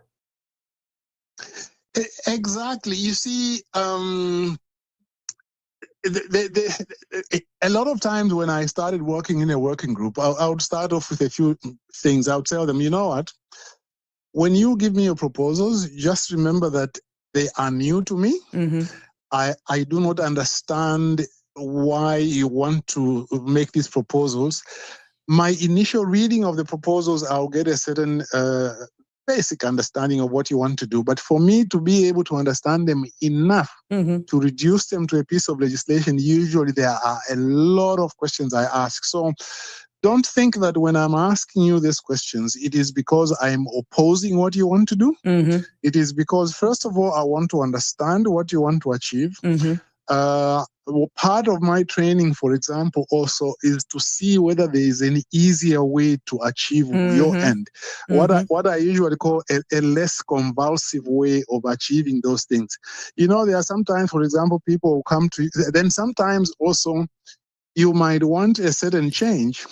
But once I research what you want to achieve, I'll tell you, no, actually, you don't need to amend the law, because there's already another law which deals with this.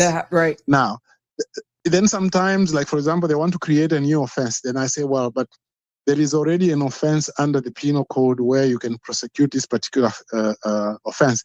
And then they say, well, but what is the penalty? Then I look at it, we say, okay, it's maximum 2 years imprisonment. Then they might say, well, we think that in our particular case, if somebody is stealing postal material, we want the offense to be higher than 2 years, and we want it to be 5 years. Okay. So then what I would do is I would not create a new offense. I would just say that whenever you are charged under the penal code for theft, if the thing stolen is postal material, then your maximum sentence is 5 years. So it's like we're achieving your end, but we are doing it differently because we don't need to create a new offense. But you're So ending up with the there are results they all asked these for. Exactly. And sometimes like a new concept can arise, and then I tell them, okay, give me time to read the case law. Then I read the case law, and the case law sometimes is also not very clear. And then I'll say I have to go to a journal written by some professor somewhere, so that I can read the learning on that. And so you might find sometimes my draft in the end, when I prepare it, it might be 2 pages long, but it took me 2 weeks to work on it because of the background research. And one of the things that we also do, you see, there's an editorial side of the law. This is becoming less and less important now because of Grammarly and the proofreaders are not as important as they used to be. I just signed up for my Grammarly Pro, and man, what it can do! It's clarity. You're working effectiveness. smarter, not harder now. With yeah. So you're embracing AI. Congratulations. Well, I have to do my best, you know. And in the old times, the proofreaders were very important. Right. We'll never get rid of human beings totally. No. We're very important. Yeah, we'll never be able to do that. So it's like in an office, for example, you would have a drafter has to work with usually a paralegal to do the research. Okay, to do the research. And then you've got then the style editors. These are people who now, once it has been written, and you are finished with it, you give it to the style editor. By the way, Sabrina, in other countries, the bigger countries, the UK, New Zealand, and New Zealand is not that big, but the more advanced countries, drafters work in pairs.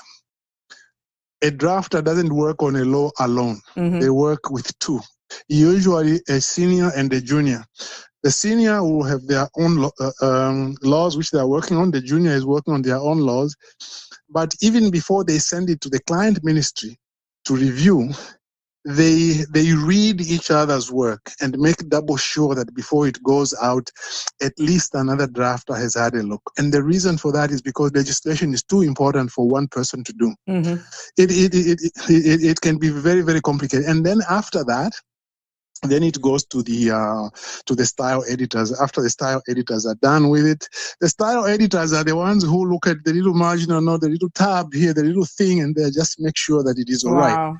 And then the other thing which the style editors do, I'm looking at the time, last point. The other thing, like in the Australia Federal Office, they've got hundreds of what are called drafting directions. Basically, those things tell you that they try to standardize the laws to ensure that if you are crafting an immunity provision, it must be like this, because they want it to be correct to be the same among all laws. Then they tell you if you are deleting a paragraph and inserting another one, this is the wording you use. If you are inserting a paragraph after deleting 4 paragraphs, this is the way you do it. And all those different situations, they are always worked out to ensure that the laws are standardized. So there's some very complicated side of this, and then there are those mundane but very, very important things which have to be done. But Sabrina, let me leave you there. Today, I didn't intend to speak so long, but you were once appreciated. We got going again, it was tomorrow I will listen more. If I call in, I'll call in for 5 minutes so that I can listen to other people as well. All right. Thank you so much. Thank you. We'll talk again soon. Always a pleasure. Thanks. And I'm seeing where a conversation ensued in the chat about the Sunday trade. You know, we had an episode on Sunday trade, so it'll be interesting what we're coming up here. And it's good to see the feedback and the commentary coming from both sides. But thank you, Mr. Balika. Always a pleasure to have you on. Now, tonight we have pretty much unpacked a law that was passed but never actually activated, as you've stayed with us. And thank you for staying with me. We've also covered in our headlines about the beach replenishing itself, from the Advisory District Council Act and the Democratic promise that it still holds today. Yes, but one thing is clear, ladies and gentlemen. Cayman is at a crossroads. Yes, between what we've inherited and what we've chose to build next. So I leave you with this evening. What's your question to these? Do we want a government that listens or one that appoints? Do we trust nature to restore, or do we engineer our way forward? And when promises are made, who holds the pen to make sure they're kept? It has been my pleasure bringing you another episode of Sabrina Speaks. I'm seeing the commentary, and you guys are getting me back on this one. And that topic is going to be interesting. But thank you for lending me your ears. Thank you for your commenting. Jimbo, I see you. Love you. Thank you for joining us, even though you were late to class. All the love and well wishes to you, my love. And thank you all for your voice and your participation.